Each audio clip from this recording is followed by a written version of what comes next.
Good morning प्यारे बच्चों, कैसे हैं आप सब। आई होप आप सब बहुत अच्छे होंगे। चलिए देखते हैं आज की हमारी वर्कशीट किस सब्जेक्ट की है। तो आज की हमारी वर्कशीट है इंग्लिश की। तो सबसे पहले हम अपनी नोटबुक पे ये लिख लेंगे, उसके साथ साथ लिखेंगे आज की डेट 6 फरवरी 2021। अपनी टेक्स्ट बुक का नाम लिखेंगे मैरी गोल्ड। यहाँ पर लिखेंगे आप अपना नाम, अपनी क्लास लिखेंगे class 5th, section A, B, S, C, जो भी आपका सेक्शन है वो लिखेंगे। आज की वर्कशीट नंबर लिखेंगे 163 और यहाँ लिखेंगे अपनी unit 10 who will be Ningthou, page number 181। और यहाँ लिखेंगे आप अपने टीचर का नाम। अब आपके टीचर सर हैं या मैम, जो भी है आप उनका नाम यहाँ पर लिख लेंगे, ठीक है। So good morning students, today we will learn some more things about Manipur. तो जैसे कि हमने पिछली वर्कशीट में मणिपुर के से रिलेटेड कुछ चीज़ें पढ़ी थी, तो आज कुछ और नई चीज़ें उसके बारे में पढ़ते हैं, ठीक है। Let's read these interesting fact about Manipur. उससे पहले हम कुछ स्टेट सिंबल्स ऑफ मणिपुर, जो मणिपुर के जो हमारे सिंबल्स हैं वो देख लेते हैं। फ्लावर्स है एक सिरोई लिली, बर्ड्स है नोंगिन, एक प्लांट है यूनिंगशू, और जो एक एनिमल है वो है सांगाई। तो ये हैं वहाँ के स्टेट के सिंबल्स, ठीक है। चलिए स्टार्ट करते हैं। Manipur is a state in the north east of India. तो जो मणिपुर है वो स्टेट है इंडिया के नॉर्थ ईस्ट में। जो आपका जो हमारा जो भारत का जो हमारा मैप है उसमें इस साइड जो हमारा है उसे नॉर्थ ईस्ट में जो आती हैं उनमें से ये एक हमारा एक स्टेट है। सेकंड है the word Manipur is made up of 2 Sanskrit words. Manipur Sanskrit के 2 वर्ड से मिलकर बना है, मणि और पुर। मणि मतलब होता है कोई ज्वेलरी और पुर मतलब लैंड, यानी विच मीन्स ज्वेल्ड लैंड, यानी एक ऐसी लैंड जो कि गहने की तरह सजी हुई है। The capital of Manipur is Imphal. Manipur की जो कैपिटल है, वहाँ की जो राजधानी है वो है Imphal. The ancient name of Manipur was Kangleipak. तो जो मणिपुर का पुराना नाम था, आज हम मणिपुर को मणिपुर के नाम से जानते हैं, लेकिन इसका पहले नाम कैंगलीपाक था। जैसे कि आपने ये स्टोरी पढ़ी होगी तो उसमें आपने इस नाम को है वहाँ पर पढ़ा होगा। The staple food of Manipur is, वहाँ के जो फेमस फूड हैं जिनसे मेनली खाना बनता है वो है rice, fish and leafy vegetables. तो ये वहाँ का फेमस खाना है। ये वहाँ पर जनरली हम जो डेली यूज़ में मतलब डेली खाते हैं वहाँ पर इन चीज़ों का यूज़ होता है। Loktak lake is a famous floating lake of Manipur. जो मणिपुर की फेमस लेक है उसका नाम है Loktak lake.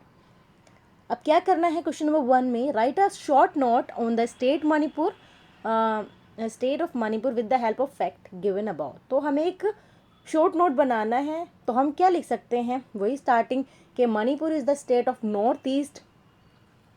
Manipur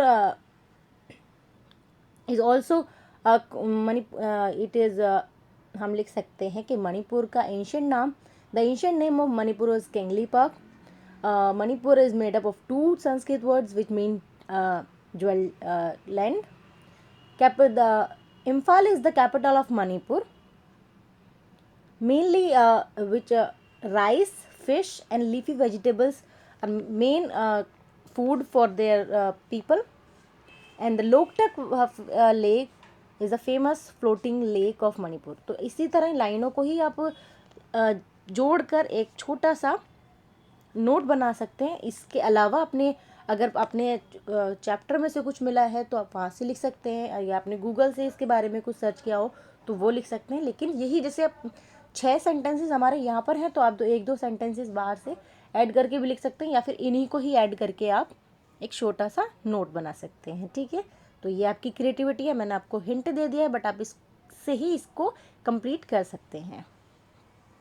question number B है, read the story who will be Ningthou. तो आपने पढ़ी होगी story who will be Ningthou, तो पढ़िए, अगर नहीं पढ़ी है तो। And find out who became the Tungi Ningthou और लेमा। के टुंगी मतलब फ्यूचर जो था, फ्यूचर निंगशो यानी फ्यूचर राजा, या फ्यूचर लेमा कौन बना और क्यों बनी, ठीक है। तो आपने जब चैप्टर पढ़ा होगा तो उसमें आपको पता चला होगा कि सना तोम्बी जो है उसमें क्वीन सेलेक्ट हुई थी और उसी को ही राजा ने सेलेक्ट किया, क्यों? बिकॉज वो उसके अंदर वो फीलिंग जो एक क्वीन में होती है, फीलिंग ऑफ अदर्स पेन, वो उसके अंदर थी। तो उसको इस तरह लिख लेंगे हम,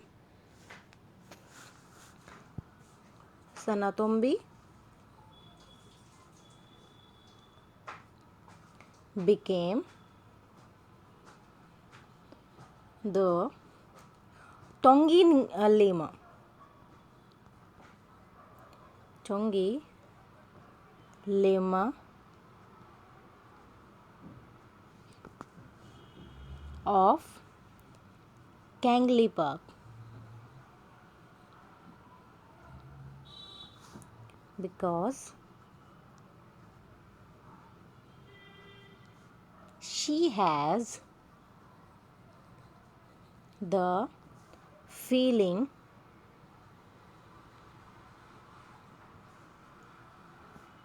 of others या for others pain.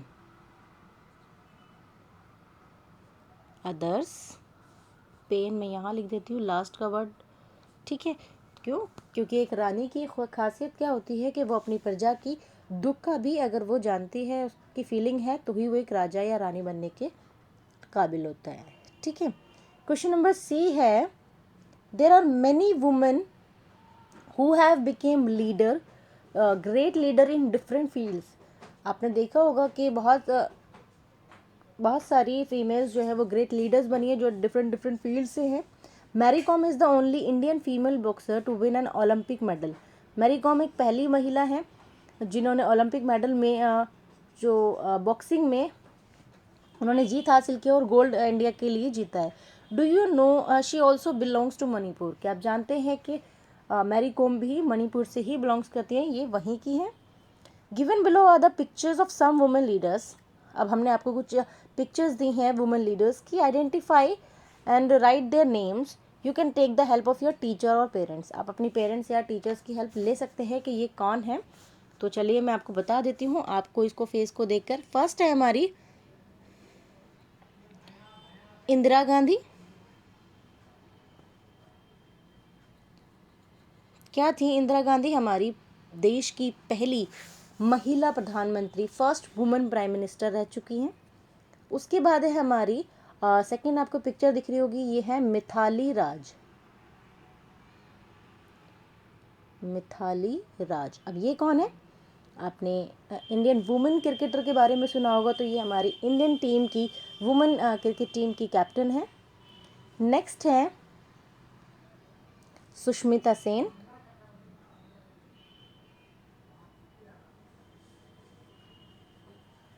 जो कि मिस यूनिवर्स रह चुकी हैं अपने टाइम की, ठीक है। I think first women miss universe है। और ये हैं कल्पना चावला, सॉरी कल्पना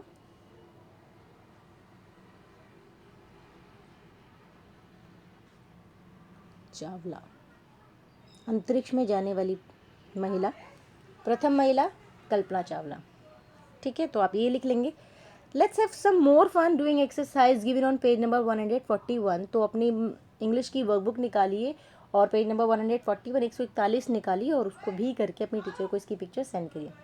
लास्ट है पेरेंट्स के लिए सुझाव। बच्चों के साथ शिक्षा के महत्व पर चर्चा कीजिए और बताएं कि महिला शिक्षा के माध्यम से हम किस प्रकार समाज में बदलाव ला सकते हैं, कि फीमेल्स की एजुकेशन क्यों ज़रूरी है और इससे हम अपने देश में क्या चेंजेस ला सकते हैं, लोगों की सोच में क्या चेंजेस ला सकते हैं, ये डिस्कस करें अपने बच्चों से। लास्ट है Covid appropriate behaviour cab message, keep maintaining physical distance of 6 feet और 2 यार्ड। तो जब भी बाहर जाए या किसी के कांटेक्ट में आए तो 6 फीट या 2 गज की दूरी हमेशा बना के रखें ताकि कोविड से सेफ रहे। तो ये थी हमारी आज की वर्कशीट। मिलते हैं नेक्स्ट वर्कशीट में, तब तक अपना ख्याल रखिए, खुश रहिए, हेल्दी रहिए, बाय बाय, टेक केयर।